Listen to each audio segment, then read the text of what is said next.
Hello learners, कैसे हो आप सब। तो आज हम क्लास 9th की फिजिक्स स्टार्ट करने जा रहे हैं। क्लास 9th की फिजिक्स में आपका सबसे पहला चैप्टर है चैप्टर नंबर 8, जिसका नाम है मोशन। ठीक है, तो आप सब तैयार हैं? तो चलिए स्टार्ट करते हैं। तो हम पढ़ेंगे आपका चैप्टर 8, जो कि फिजिक्स के हिसाब से आपका फर्स्ट चैप्टर है। आपका चैप्टर 8 जिसका नाम आपका क्या है? जिसका नाम है आपका मोशन। क्या नाम है आपका? मोशन। तो चलिए चैप्टर के नाम से शुरू करते हैं। जैसा कि आप सबको पता है, तो यहाँ पे हम बात कर, चैप्टर का नाम है मोशन। क्या नाम है बच्चों चैप्टर का? मोशन।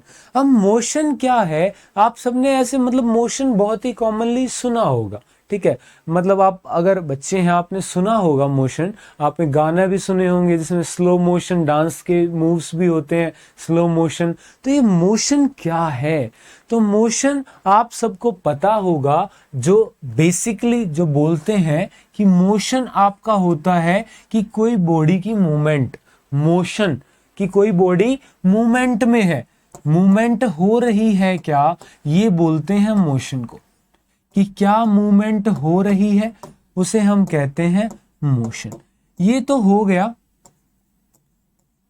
एक बेसिक मतलब मोशन का। लेकिन क्या सच में अगर कोई बॉडी मोशन में है, मतलब मूव कर रही है, वो चल रही है, तो क्या वो सच में चल रही है? क्या वो सबके लिए चल रही है? ऐसे कुछ सवाल। ठीक है, क्या वो बॉडी चल रही है या नहीं चल रही है, इसे हम कहते हैं उस बॉडी की स्टेट। ठीक है, तो चलिए डीप में समझते हैं इन सारी चीजों को। तो मैंने बात की स्टेट ऑफ अ बॉडी। किसकी बात की बच्चों? State of a body.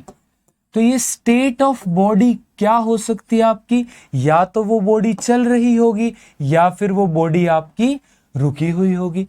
तो दो स्टेट ऑफ बॉडी निकल के आती हैं आपकी। एक है आपकी स्टेट ऑफ मोशन, जो चैप्टर का नाम ही है, और दूसरा है आपका स्टेट ऑफ रेस्ट।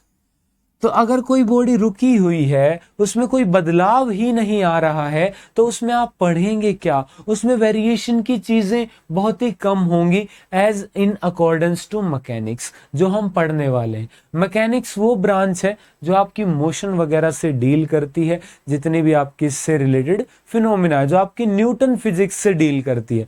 तो यहाँ पे हमने देखा कि स्टेट ऑफ बॉडी आपकी या तो रेस्ट में होगी या मोशन में, और हमें पढ़ना क्या है? Motion.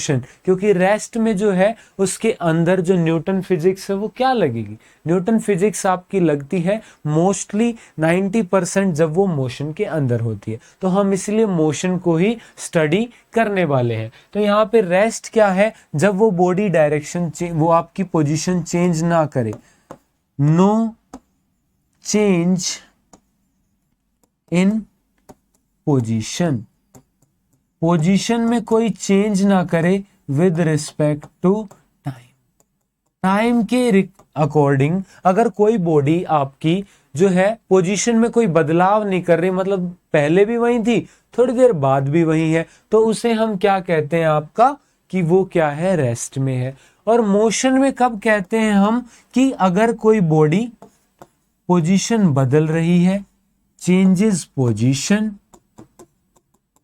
With respect to time. अगर टाइम के रिस्पेक्ट में कोई बॉडी आपकी जगह बदल रही है, पोजीशन बदल रही है, तो उसे हम कहते हैं मोशन। तो क्या इतना कहना सफिशिएंट है? Is this sufficient? नहीं। चलो समझते हैं कैसे। देखो, अगर मैं आपको एक एग्जाम्पल दे के बात करूं, अगर मैं एक एग्जाम्पल से बात करूं आपका, मैं कहूं, देखो एक एग्जाम्पल से समझते हैं बच्चों। यहां पे आपका मान लीजिए आप किसी दिन, किसी संडे को अपनी फैमिली के साथ जो है पिकनिक पे जा रहे थे। अपनी फैमिली के साथ, ये देखिए मस्त सी अपनी गाड़ी में बैठ के आप पिकनिक पे जो है जा रहे थे। ठीक है, इस गाड़ी में बैठ के, ट्रेन में बैठ के, या फिर आपका किसी बस में बैठ के आप लोग जो है अपनी फैमिली के साथ जा रहे थे। ठीक है, बड़ी सी गाड़ी, बड़ी सी फैमिली। तो यहाँ पे अगर मैं बात करूं, आप यहाँ बैठे हो, इस सीट के ऊपर आप बैठे हो, यहाँ पे जो है आपके पापा जो है वो गाड़ी चला रहे, ठीक है। या फिर मान लीजिए आप यहाँ बैठे हैं गाड़ी में और ये कोई पर्सन जो है वो गाड़ी चला रहा है। तो मैं अगर पूछूं, आप लोग जा रहे हैं, कोई दिक्कत नहीं है, कंटिन्यूअसली आप लोग चल रहे हैं, गाड़ी यहाँ पे चल रही है। तो अगर मैं आप लोगों से ये पूछूं, आप ये बताइए मुझे कि क्या ये अगर आपने थोड़ी देर पहले इस पर्सन को देखा तो ये पर्सन यही था, आपने थोड़ी देर बाद इस पर्सन को देखा जब भी वो पर्सन वही था, तो ये बताइए कि क्या टाइम के साथ पोजीशन में कोई चेंज आया? जी सर, बिल्कुल नहीं आया। पोजीशन में कोई चेंज नहीं आया। पहले भी मुझसे इतनी ही दूर थे, अब भी मुझसे इतनी ही दूर थे। लेकिन अगर यहां पे मैं किसी थर्ड पर्सन से पूछूं जिसको आपने अभी अभी क्रॉस किया है, ठीक है, उसने कहा कि सर थोड़ी देर पहले यहां थे और ऐसे चले गए, तो टाइम के साथ पोजीशन चेंज हुई? जी बिल्कुल हुई, पोजीशन आपकी बिल्कुल चेंज हुई। तो ये वाले पर्सन जो है, ये वाला कहेगा कि आप मोशन में थे, और आप खुद कहेंगे इस पर्सन के लिए कि रेस्ट पे थे। तो इसका मतलब क्या है कि कोई बॉडी मूव कर रही है, पोजीशन चेंज कर रही है, तो वो बिल्कुल भी जरूरी नहीं है आपका कि वो सबके अकॉर्डिंग हो। इसका मतलब यहां पे एक कंसेप्ट निकल के आई, एक इश्यू निकल के आया कि हमें बताना पड़ेगा कि किसके रिस्पेक्ट में बात हो रही है, विद रिस्पेक्ट टू whom, किसके रिस्पेक्ट में बातें यहां पे की जा रही हैं, ठीक है। तो विद रिस्पेक्ट टू, जिसके रिस्पेक्ट में बात होती है उसे हम क्या कहते हैं बच्चों? Reference point. वो आपके रेफरेंस का पॉइंट है। रेफरेंस पॉइंट के बिना मोशन अधूरा है। आप लोग नहीं बता सकते कि रेफरेंस पॉइंट के बिना कि कोई चीज रेस्ट में है या मोशन में है। जैसे मैं अर्थ की ही बात करूं, आप लोग इस नीली सी धरती पर रहते हो, ठीक है, नीली सी धरती पर रहते हो जो अपने इस एक्सिस पे रोटेट करती है वेस्ट से ईस्ट। ये आपका वेस्ट है, ये ईस्ट है, ये आपका 23.5 डिग्री टिल्टेड होके आपकी क्या करती है? रोटेट करती है वेस्ट से ईस्ट। तो अब एक बात बताओ, अगर आप यहाँ पे एक दूसरे पर्सन को देखते हो, अगर आप एक दूसरे पर्सन को देखते हो, अगर वो दोनों बैठे हुए आराम से चेयर पे, ठीक है, दोनों बैठे हुए हो, तो आप क्या कहोगे कि सर रेस्ट में है दोनों। लेकिन यहाँ पे अधूरा रहेगा जब तक आपको रेफरेंस पॉइंट ना दिया जाए, विद रिस्पेक्ट टू किसके बात हो रही है ये ना बताई जाए, तो ये बातें अधूरी है। तो यहाँ पे देखो, मैं यहीं पे मैं कह दूं कि ये जो है आपका,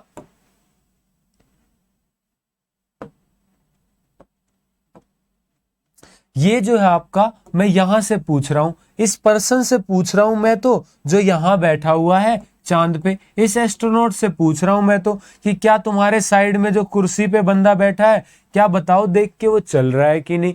उसने तो बोला जी बिल्कुल चल रहा है, ये क्योंकि धरती आपकी रोटेट कर रही है और ये रोटेट करेगी तो इसकी भी पोजीशन चेंज होगी।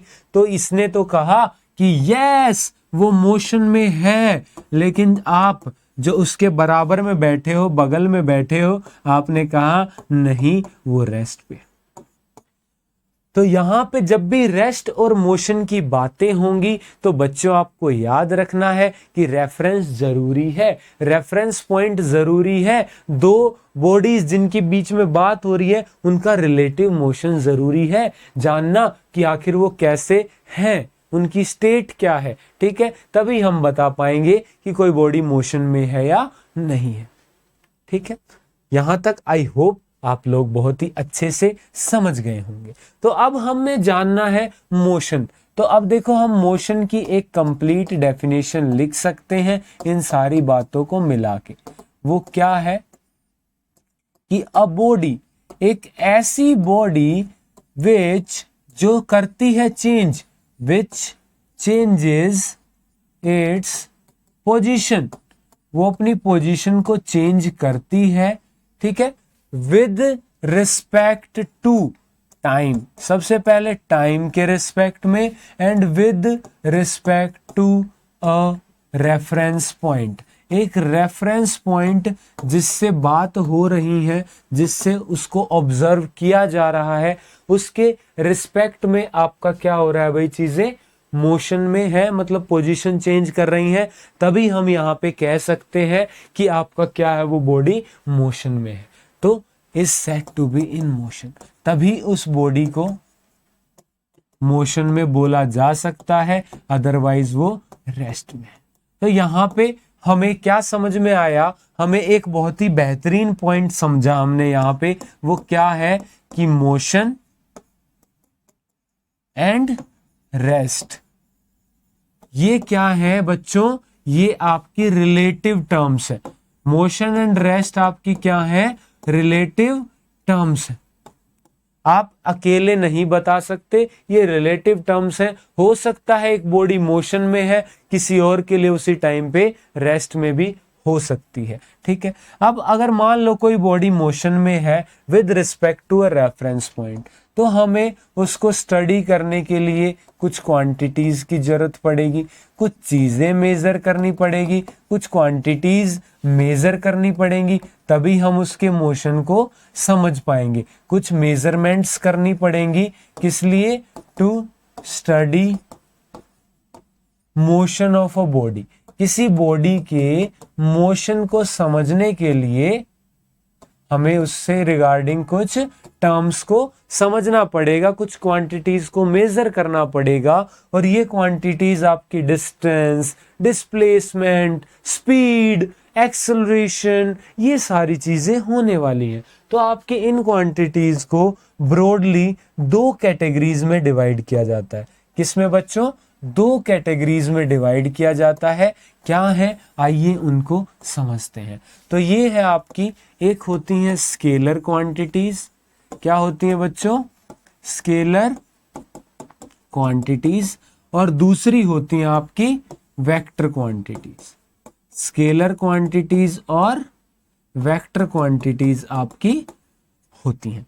अब ये स्केलर क्वांटिटीज, वेक्टर क्वांटिटीज क्या भला है भैया, ये आपकी स्केलर क्वांटिटीज देखो, नाम से समझने की कोशिश करते हैं ताकि आपको याद भी रहे। यहाँ पे देखो स्केलर में आपको एक वर्ड आ रहा है स्केल, और स्केल से हम क्या मेजर कर सकते हैं, वैल्यू मेजर कर सकते हैं, मैग्नीट्यूड मेजर कर सकते हैं। तो ऐसी क्वांटिटीज जिनके हमें सिर्फ मैग्नीट्यूड की जरूरत है, ठीक है, उन्हें हम कहेंगे स्केलर क्वांटिटीज। तो सर वेक्टर में आखिर क्या करना पड़ेगा, वेक्टर में आपको मैग्नीट्यूड के साथ साथ डायरेक्शन की भी जरूरत पड़ेगी, मैग्नीट्यूड के साथ साथ आपको डायरेक्शन की भी जरूरत पड़ेगी। अरे सर नहीं आया समझ में, नहीं समझे सर हम, क्या डायरेक्शन, कैसे, मतलब क्यों। तो देखो आपको एक एग्जाम्पल से समझाता हूं। मैंने कहा कि मैंने ये सामने एक पेन रखा है, मैंने इस पेन को जो है पुश किया, ठीक है, मैंने इस पेन को पुश किया, तो सारे बच्चे जहां हैं वहीं से बताएंगे कि ये मैंने जब इसको पुश किया तो आपका किस डायरेक्शन में जाएगा। अरे सर उल्लू बना रहे हो, ये तो बताया नहीं कि किस डायरेक्शन में पुश किया। तो देखा यहां पे ये जो क्वांटिटी थी कि आपको फोर्स के बारे में मैं बताऊंगा। अब पुश और पुल क्या होता है बच्चों, फोर्स। तो अब मैंने आपको बताना पड़ेगा कि जो फोर्स है वो किस डायरेक्शन में लगाया, कितना लगाया है ये भी, और किस डायरेक्शन में लगाया है ये भी। ये दोनों बातें मुझे आप लोगों को बतानी पड़ेंगी या आपको जाननी पड़ेंगी, तभी आप कुछ प्रेडिक्ट कर पाओगे। तो ऐसी क्वांटिटीज को हम बोलते हैं वेक्टर क्वांटिटीज। जी सर अब हम समझ गए हैं। तो वेक्टर क्वांटिटीज कौन सी हैं, जिनमें मैग्नीट्यूड प्लस डायरेक्शन दोनों की जरूरत होती है, ठीक है। They require both, they require both magnitude and direction। बिल्कुल सर समझ गए हम। अब जो है इसके कुछ एग्जाम्पल्स देख लो। यहां पे जैसे अभी हमने बात की फोर्स की, ठीक है, ऐसे ही और भी चीजें होती हैं आपकी जिनमें डायरेक्शन की जरूरत पड़ती है। ये धीरे धीरे आप नई नई टर्म जानोगे, नई नई क्वांटिटीज को पढ़ोगे, तो आप वहीं पे समझोगे कि आपकी ये कौन सी है। तो ये सिर्फ आपको ये टर्म पता होनी चाहिए थी। अभी जो है मैं कुछ टर्म्स लिख लेता हूं जो आप इसी चैप्टर में आगे पढ़ने वाले हैं, ठीक है। तो ये आपको तभी ज़्यादा समझ में आएंगी जब हम इनकी बात करेंगे। अब वेक्टर क्वांटिटीज तो हमने जान ली, स्केलर क्वांटिटीज होंगी जिनमें डायरेक्शन की ज़रूरत ना पड़े।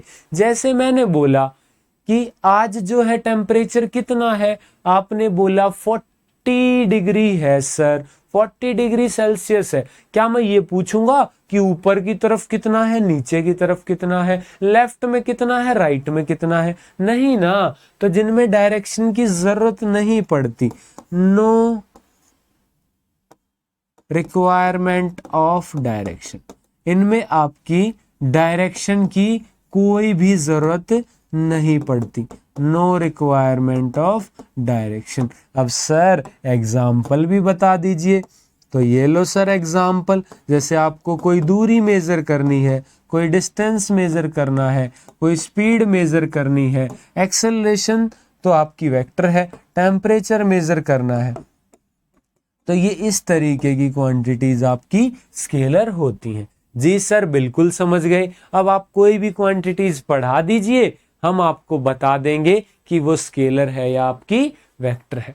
तो चलिए अब हम जानते हैं कि आखिर कौन कौन सी क्वांटिटीज हैं जो हमें जाननी पड़ेंगी। लेकिन उससे पहले आप लोग कहेंगे कि सर मोशन कितने तरीके के होते हैं, ये तो बता दो हमें पहले, हमारी मैम ने भी पढ़ाया था टाइप्स ऑफ मोशन।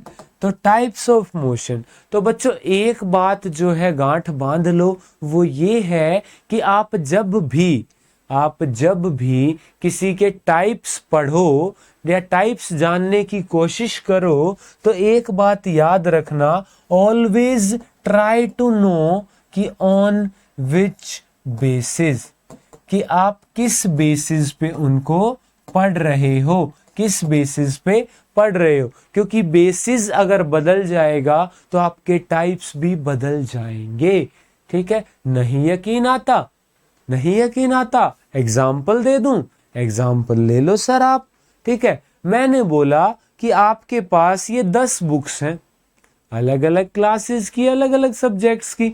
मैंने कहा इनको क्लासिफाई करो, बांट दो, ठीक है। तो आप कैसे कैसे बांट सकते हो? देखो पहला, बेस्ड ऑन द क्लास के बेस पे, मान लो 8th की है, 9th की है, 10th की है, 11th की है, बांट देंगे, ठीक है सर। उसके अलावा मैंने कहा कि आपको सब्जेक्ट के बेस पे बांटनी है, तो ये आपकी मैथ की हो गई, साइंस की हो गई, एसएसटी की हो गई। तो देख रहे हो आप, बेस जब बदल जाता है तो टाइप्स भी बदल जाते हैं। तो आपको जो है टाइप्स ऑफ मोशन, आपको मैं 2 बेसिस पे बता रहा हूं। आपका 2 बेसिस पे हम टाइप्स को समझने की कोशिश करते हैं। सबसे पहला हम जानते हैं ऑन basis of variables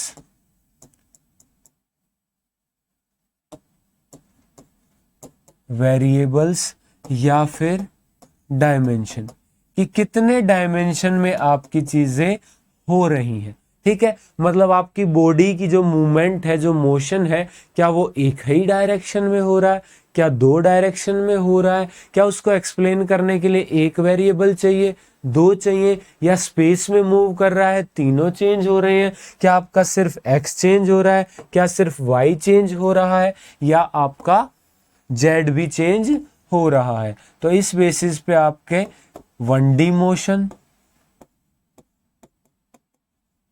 आपका 2D मोशन और आपका 3D मोशन। तो ये बेसिस का आपका मोशन हो सकता है। जब एक स्ट्रेट लाइन में सीधा सीधा ट्रेवल करेगा तो आपका 1D मोशन है, ठीक है। सिर्फ मान लो x में कर रहा है, आपका x और y प्लेन है और आपका ऐसे मूव कर रहा है, तो आपका XY 2D मोशन है।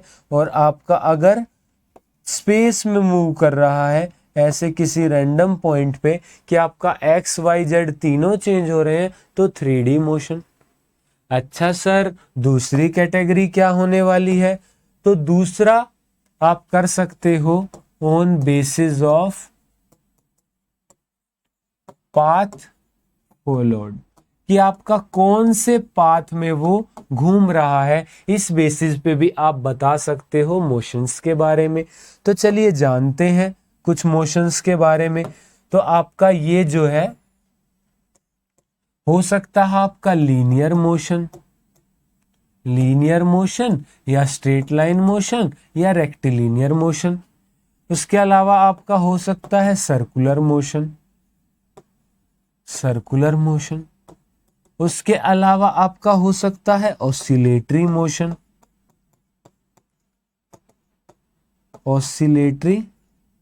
मोशन। उसके अलावा आपका हो सकता है बच्चों रैंडम मोशन। अरे सर बता तो दो ये आखिर होते क्या है। तो देखो, सबसे पहले लीनियर मोशन। तो लीनियर मोशन जब बॉडी एक स्ट्रेट लाइन में मूव करे। किस में मूव कर रही है बच्चों?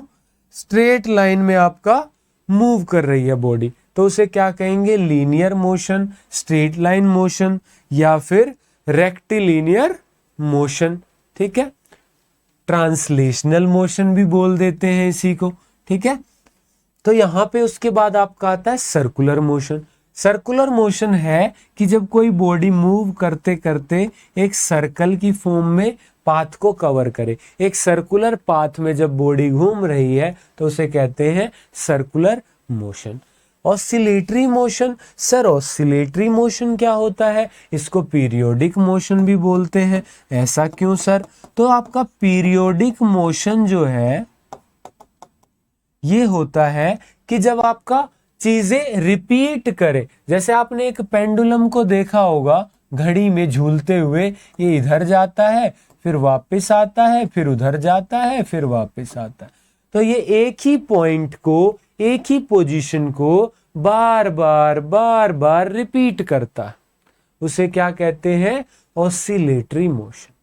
अरे सर ऑसिलेटरी अलग से बता दो, तो बिल्कुल अलग से बता देते हैं आपको। तो देखो ऑसिलेटरी मोशन, तो ऑसिलेटरी मोशन होता है कि जब कोई बॉडी, जैसे मान लो आपके पास स्प्रिंग है, आपके पास एक स्प्रिंग था, आपने उसको पकड़ा, उसके नीचे कुछ बांध दिया और उसको ऐसे खींच के छोड़ दिया, तो आप देखोगे वो ऐसे ऐसे ऐसे ऐसे ऐसे ऐसे मूव करेगा। तो ये क्या कर रहा है? एक ही पॉइंट को ऊपर जाएगा, नीचे जाएगा, एक ही पॉइंट को जो है क्रॉस करेगा, जिस पॉइंट को हम बोलते हैं मीन पोजीशन। ऐसा ही पेंडुलम में भी होता है।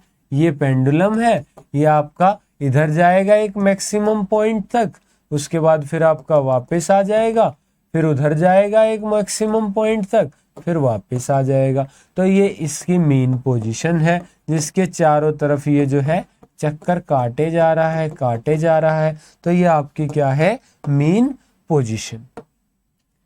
तो ऑसिलेटरी मोशन होता है कि एक मीन पोजीशन के इधर उधर to and fro motion about a mean position.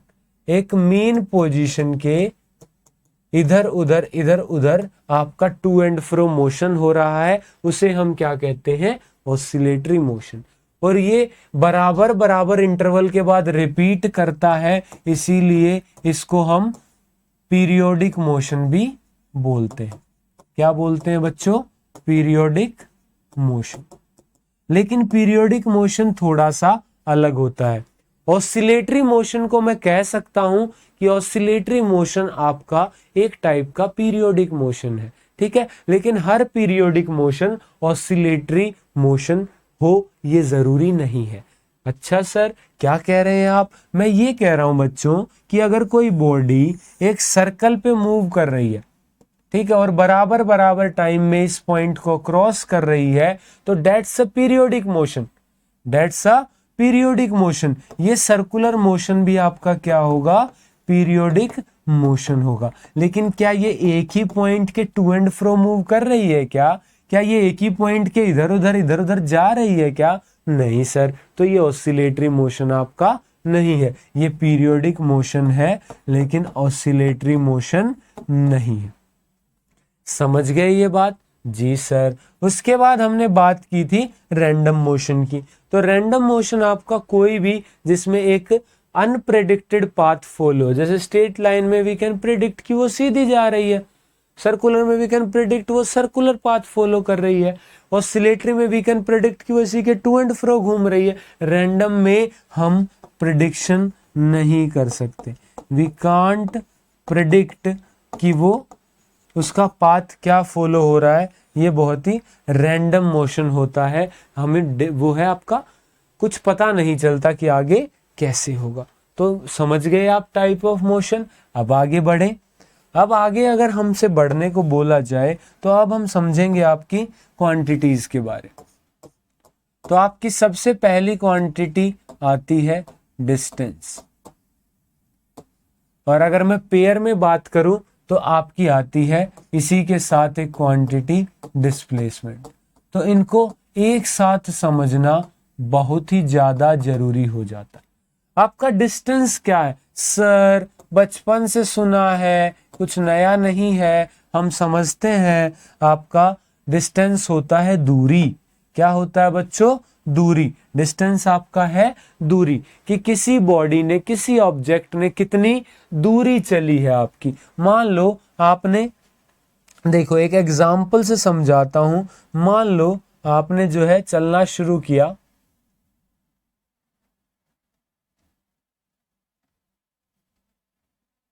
आपने चलना शुरू किया इस पॉइंट से, आपने इस पॉइंट से चलना शुरू किया ए से, ठीक है। और आप जो है यहां चले चले चले चले बी पॉइंट पे पहुंच गए, फिर आप चले चले चले आप सी पॉइंट पे पहुंच गए, फिर आप चले चले चले चले डी पॉइंट पे पहुंच गए। अब मैं आपसे पूछूं कि आप कितना चले, तो आप कहोगे कि सर हम तो चले पहले ए से बी तक, तो ए बी की दूरी, फिर चले हम बी से सी तक, तो बी सी की दूरी, फिर हम चले सी से डी तक, तो सी डी की दूरी। इन सबको जब ऐड कर दिया जाए तो यहाँ पे क्या आ जाएगा? डिस्टेंस। तो हम कह सकते हैं कि डिस्टेंस होता है actual path travelled by a body. एक बॉडी एक्चुअल में कितना पाथ चल रही है, आपका कितना मूव कर रही है, वो होता है आपका डिस्टेंस। लेकिन सर अब डिस्प्लेसमेंट क्या है? अगर मैं डिस्प्लेसमेंट की बात करूं तो इसको बोला जाता है आपका विस्थापन। तो देखिए इसके अंदर एक वर्ड आ रहा है डिस्प्लेस। डिस्प्लेस मतलब विस्थापित कर देना, एक जगह से हटा के दूसरी जगह ले जाना, कि कितना डिस्प्लेस हुई है वो बॉडी, कितना हटी है आपकी। तो इसके अंदर वर्ड आ रहा है आपका डिस्प्लेस। तो हमें जानना है कि वो बॉडी आखिर कितना डिस्प्लेस हो गई, क्या हो गई, कितना डिस्प्लेस हो गई। जैसे मैं इस एग्जाम्पल में अगर बात करूं यहाँ पे, तो देखो बॉडी पहले कहाँ थी?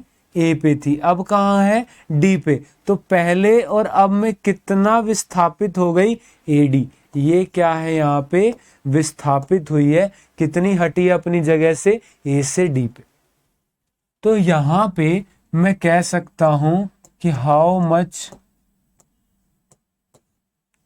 बॉडी इज डिस्प्लेस्ड, और किस तरफ, एंड इन विच डायरेक्शन, किस तरफ डिस्प्लेस हो गई और कितनी हो गई, ये जानकारी मिलेगी तभी मैं कहूंगा कि मुझे डिस्प्लेसमेंट पता है। तो यहां पे डिस्प्लेसमेंट इज योर, क्या हो जाएगा डिस्प्लेसमेंट? तो आपका डिस्प्लेसमेंट जो है वो हो जाएगा ए डी। अगर मैं दूसरे मायनों में कहूं तो ए डी आपका क्या है? जो जितना भी ये चल के अब आ गया उन दो पॉइंट्स के बीच में शॉर्टेस्ट डिस्टेंस। तो आपका डिस्प्लेसमेंट क्या होता है बच्चों? ये होता है आपका शॉर्टेस्ट डिस्टेंस किसके बीच में, between initial and final position.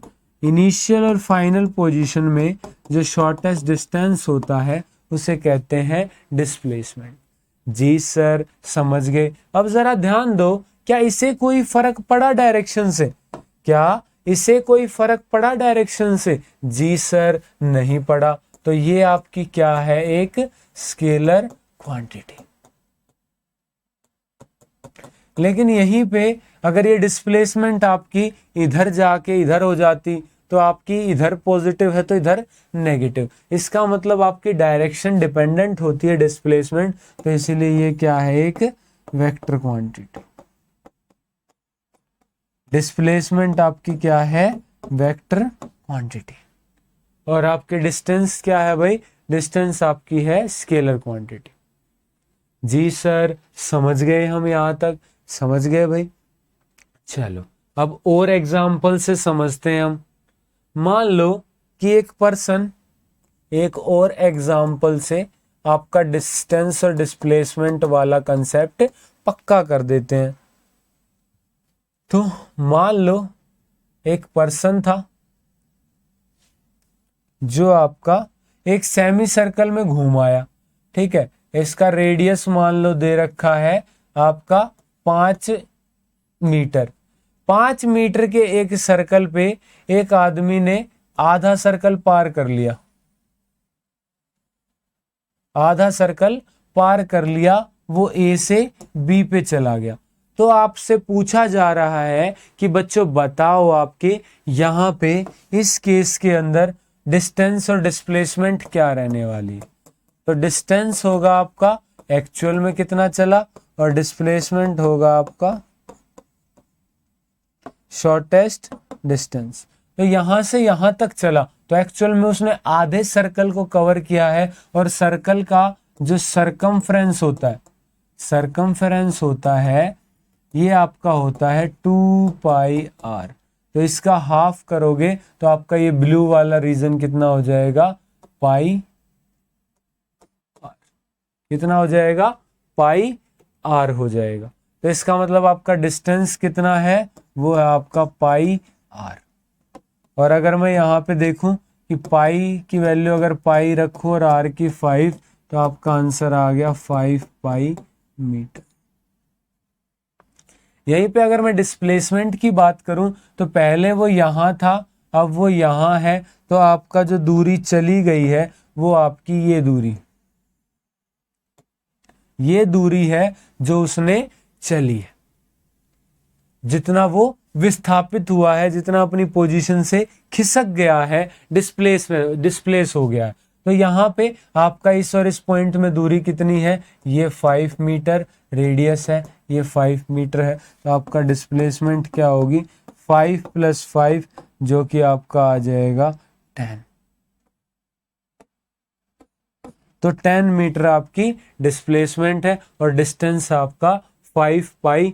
यहाँ पे अगर फॉर्मूला लगाओगे तो 15 पॉइंट समथिंग आए, या हो सकता है ज्यादा, 3.14, तो 15 के समथिंग आएगा।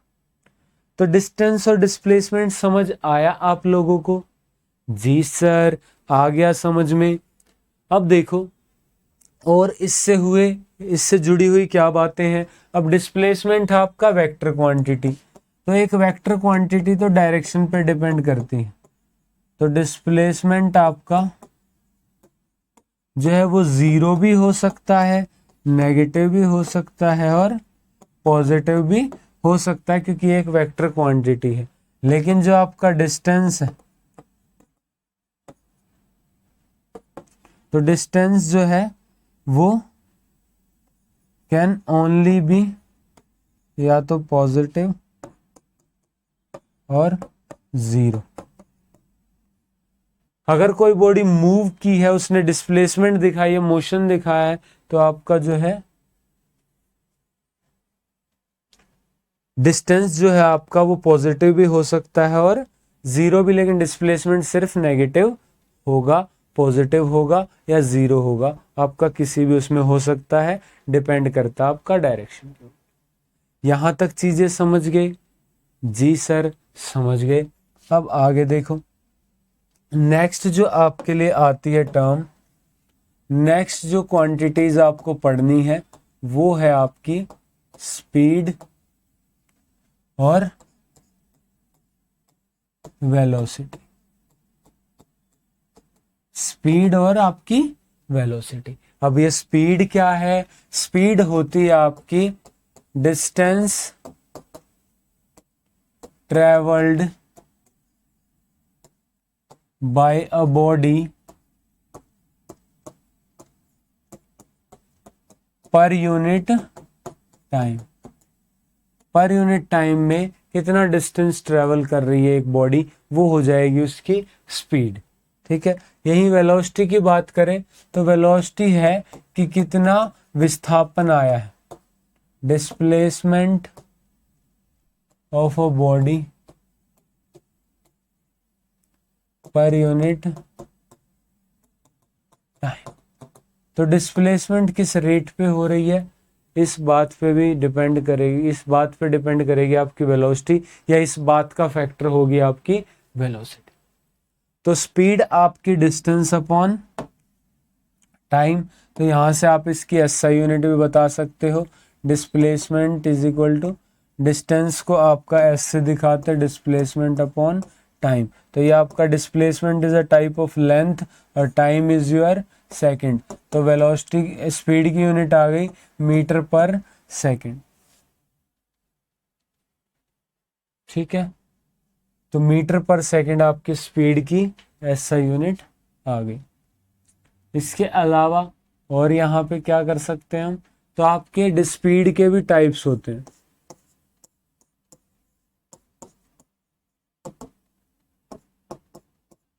तो एक होता आपका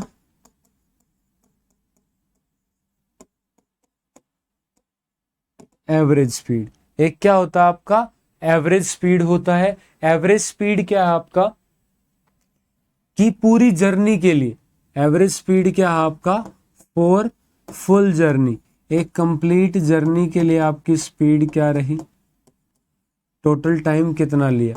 ठीक है। तो ये होता है आपका टोटल डिस्टेंस जितना चला है अपॉन टोटल टाइम। ये आपका क्या हो जाएगा बच्चों, एवरेज स्पीड हो जाएगा। वी एवरेज से हम यहाँ दिखा लेते हैं, ये आपका एवरेज स्पीड हो जाएगा। डिस्टेंस कितना है और टाइम कितना है, ये आपका हो गया एवरेज स्पीड। ठीक है। लेकिन यहीं पे आपकी दूसरी कैटेगरी भी होती है एवरेज स्पीड, और दूसरी क्या होती है आपकी इंस्टेंटेनियस। Instantaneous speed. देखो इसमें एक वर्ड आ रहा है एवरेज का मतलब क्या होता है कि पूरी जर्नी की बात हो रही है, पूरी साइकिल की बात हो रही है। ठीक है। या फिर आपका पूरा जहां से चला जहां खत्म हुआ फिर वहां से कहाँ गया, लास्ट में आपकी एवरेज स्पीड निकलती। इंस्टेंटेनियस में एक वर्ड आ रहा है इंस्टेंट, इसका मतलब होता है एक पर्टिकुलर टाइम, एक पर्टिकुलर टाइम पे जब स्पीड मेजर की जाए तो that is instantaneous speed. Instantaneous speed अब कैसे निकाल सकते हैं, देखो ये टाइम जो लिया है उसने, अगर मैं इसको छोटा करके एक यूनिट बना दूं तो क्या वो इंस्टेंटेनियस स्पीड की वैल्यू नहीं आ जाएगी? जी सर बिल्कुल आ जाएगी। तो इसीलिए इसको ये भी बोला जाता है कि delta T tends to zero, जो पी एवरेज है मतलब आपकी वेलोसिटी की एवरेज है, वो आपकी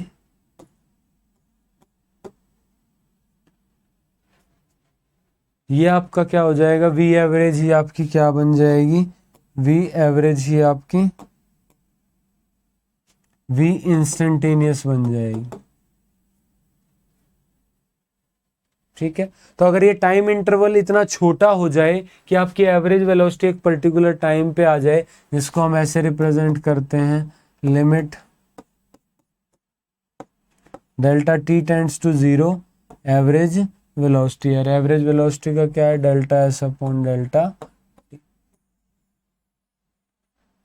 ये है आपका किसका इंस्टेंटेनियस स्पीड का फॉर्मूला। अब चाहे स्पीड कैसी भी हो, आपका जो है बेसिक फॉर्मूला यही रहेगा और आपकी यूनिट्स भी यही रहने वाली है। ठीक है, यहाँ तक समझ गए आप। अब वेलोसिटी को देखें। वेलोसिटी भी आपका एक तरीके से, इसकी भी अगर ऐसा यूनिट की बात करोगे तो यहाँ पे भी सेम आएगा, डिस्प्लेसमेंट अपॉन टाइम। और डिस्प्लेसमेंट की क्या होती है? लेंथ, टाइम की सेकंड। यहाँ पे ऐसा यूनिट इसकी भी क्या है? मीटर पर सेकंड। और अगर आप वेलोसिटी के पार्ट्स को देखोगे, वेलोसिटी को डिवाइड करोगे तो वेलोसिटी भी आपकी दो तरीके की आती है, टाइप्स ऑफ वेलोसिटी। तो वेलोसिटी भी आपकी दो तरीके की होती है, एक आपकी होती है एवरेज वेलोसिटी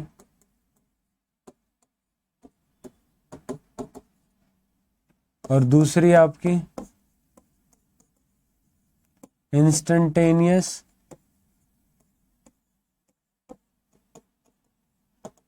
वेलोसिटी। तो देखो अब आप समझ गए होंगे कि जो आपकी एवरेज वेलोसिटी है ये क्या होने वाली है पूरी जर्नी के लिए। ठीक है, फॉर अ जर्नी। ठीक है, एक जर्नी के लिए होती है स्टार्ट टू एंड तक आपकी एवरेज वेलोसिटी। इंस्टेंटेनियस एक पर्टिकुलर इंस्टेंट पे,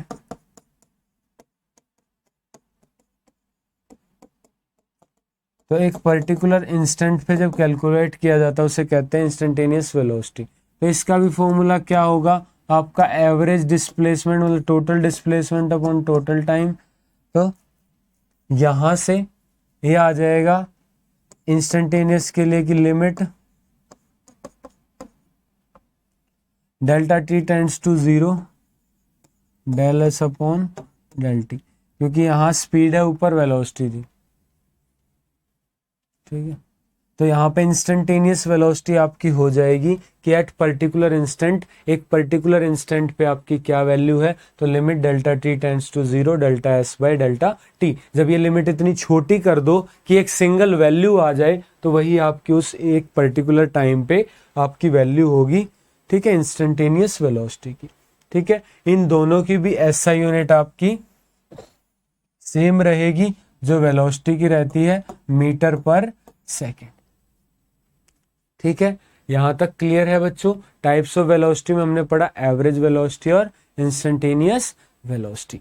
ठीक है, आई होप आपको आज के लेक्चर में सारी चीज़ें पसंद आई होंगी और हम लेक्चर को कैसे कैरी फॉरवर्ड करेंगे तो आपको पता है कि नए पैटर्न के अकॉर्डिंग आपका चैप्टर और उसके साथ साथ एमसीक्यू भी ज़रूरी है, क्योंकि आपका पेपर आपका ऑब्जेक्टिव होने वाला है एमसीक्यू बेस्ड। तो इस चैनल पे हम कैसे पढ़ाई करेंगे? हम पहले एक पूरे चैनल को डीप में, एक पूरे चैप्टर को डीप में स्टडी करेंगे, पूरे चैप्टर के सारे कंसेप्ट्स को सीखेंगे और चैप्टर के लास्ट में जब चैप्टर पूरा हो जाएगा तो मैं आपको इस चैप्टर से या जिस भी चैप्टर को पढ़ेंगे उससे जितने भी एमसीक्यू होंगे आपको बहुत सारे एमसीक्यू की प्रैक्टिस करवाऊंगा यहीं पे, ताकि आप बिल्कुल कॉन्फिडेंट हो जाओ और निश्चिंत रहो, घबराओ नहीं अपने एग्जाम्स को लेके, नए पैटर्न को लेके। ठीक है, तो वीडियो पसंद आई है तो वीडियो को लाइक कर देना, कमेंट करके ज़रूर बताना वीडियो कैसी लगी, ताकि हम आपके लिए और बेहतरीन वीडियोस लेके आए। आपकी पूरी फिजिक्स जो है